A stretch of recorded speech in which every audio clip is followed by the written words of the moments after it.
Today we're going to be talking about the Advent calendar.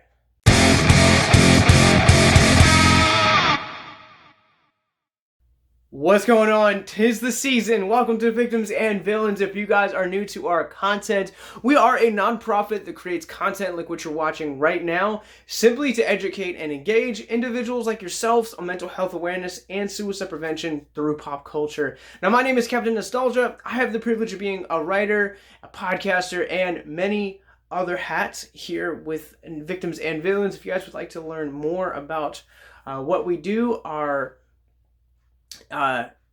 nonprofits, mental health resource library, where to find the podcast, all of that is going to be in the show notes below. It feels like the stuffing hasn't even cooled down from Thanksgiving for us to talk about Christmas, but here we are. And for those of you guys that are thinking we're jumping into this a little bit prematurely, fear not, this is a Christmas movie, but it's also a horror movie, which you can start streaming on Shudder beginning December 2nd.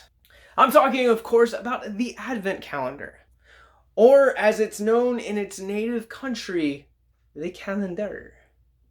I probably mispronounced that, and if I did, sorry, not my intention. And I'm probably gonna have to end up mispronouncing quite a few names in this video, so apologies in advance. So, the Advent calendar tells the story of Eva, played by Eugenie Derouand. Again, sorry. Eva's a former dancer and turned paraplegic that essentially her best friend gives her a Advent calendar, and the Advent calendar, it's like once you start, you can't stop. If you do stop, you eventually, like, there's a demon intertwined within the calendar. If you stop, you will die. I don't know if I've ever said this on any of our content, but when it comes to foreign cinema, French films are the ones that I prefer most. And so when this film started and I noticed that it was a French movie, I immediately kind of had my bias glasses on and immediately had to take them off because I have to look at this with an unbiased view. But in all seriousness, though, this movie, it has a lot of charm, and this movie, for me, feels like definitely a film that I am planning to watch moving forward on Christmas.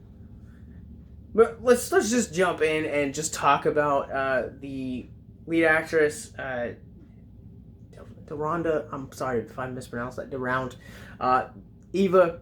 She is wonderful in this movie. Wide range of emotional arc that she has, where she's essentially given this like false promise, and that's as vague as I'm gonna get with it, because the less you know about this movie, the better it is for you.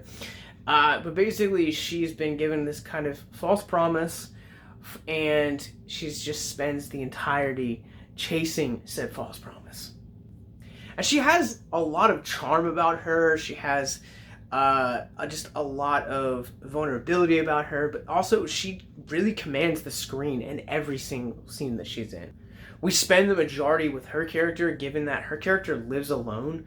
We basically are only ever really seeing her. She has interactions with a couple of, like, she has a best friend that she interacts with, and then she goes out on a couple of dates. Again, the less you know, but the majority of the film, the majority of time that you're spending with this character is by yourself. And quite honestly, I feel like the film, even though it's not isolated, the fact that you're spending so much time with this character almost by herself gives this feeling of isolation and dread, and it just really helps create tension just really well. The pacing of this movie, for the most part, is pretty solid.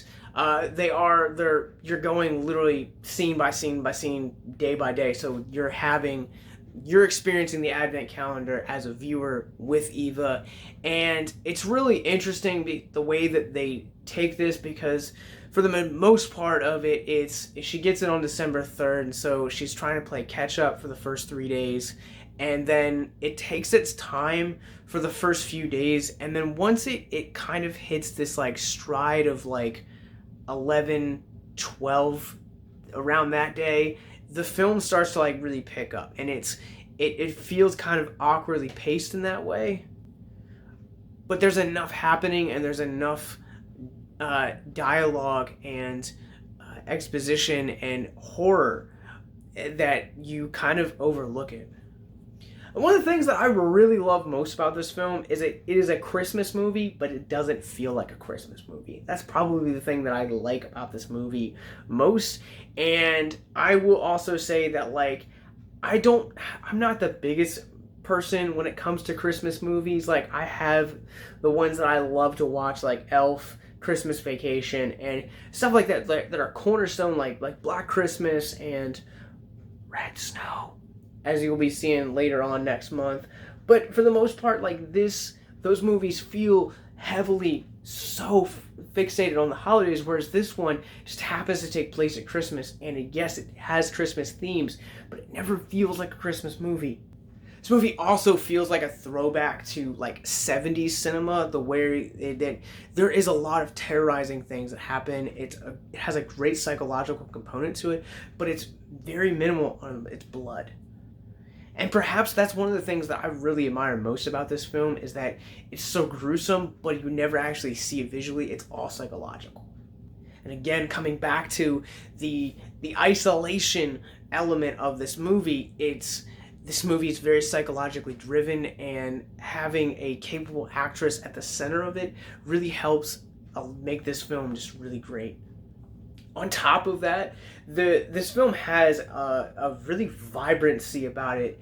There are things where you're kind of exploring early on the, quote, demon attached to the Advent calendar. It's really interesting the way that they portray that character, because it's very vibrant. It's very heavily with like pinks and blues and reds, and it feels very reminiscent of like Mandy or like Color Out of Space in its color palette.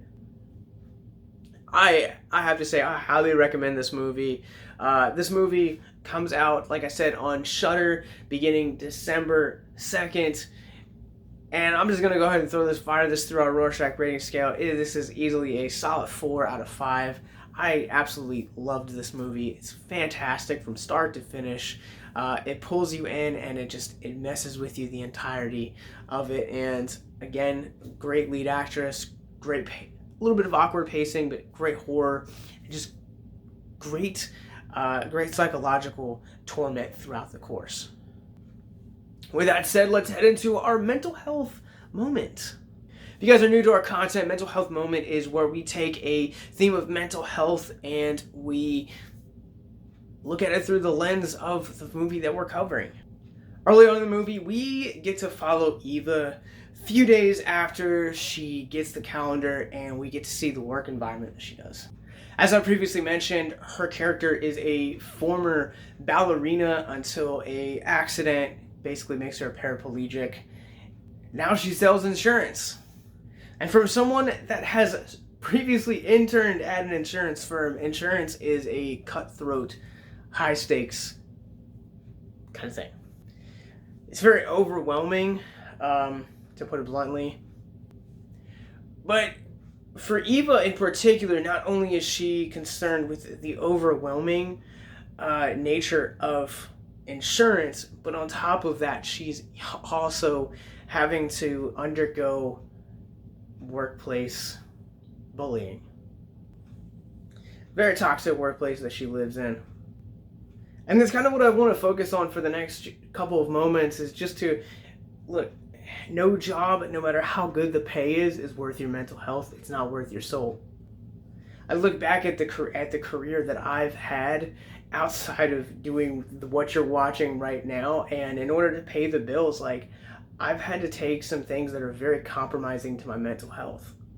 And in making those compromises, not only was it also comparable to my mental health, but that compromise affected my marriage, it affected side projects I was doing, and it also affected my just willingness to want to get out of bed in the morning.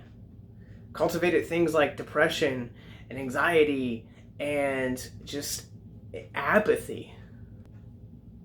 So please understand that your worth is not tied up into what you make and what you do, but rather let's flip that view around and say, is my mental health really worth pain that I'm going through here? And if the answer is yes, I would encourage you to look for a new job. Because in the long run, your mental health is going to be with you way longer than that job ever will be. So consider the resources. If you're someone you know is struggling, consider our resource library in the descriptions below, or if you guys are watching this on IGTV, the link is in the bio. Thank you guys so much for checking this out. Like I said, the Advent calendar is streaming exclusively on Shudder beginning December 2nd, and we'll be back later this week with a couple more reviews and interviews. Hope you guys have a good one, and hope you guys had a great Thanksgiving. Make sure that you guys hit the subscribe button, and we'll see you guys later.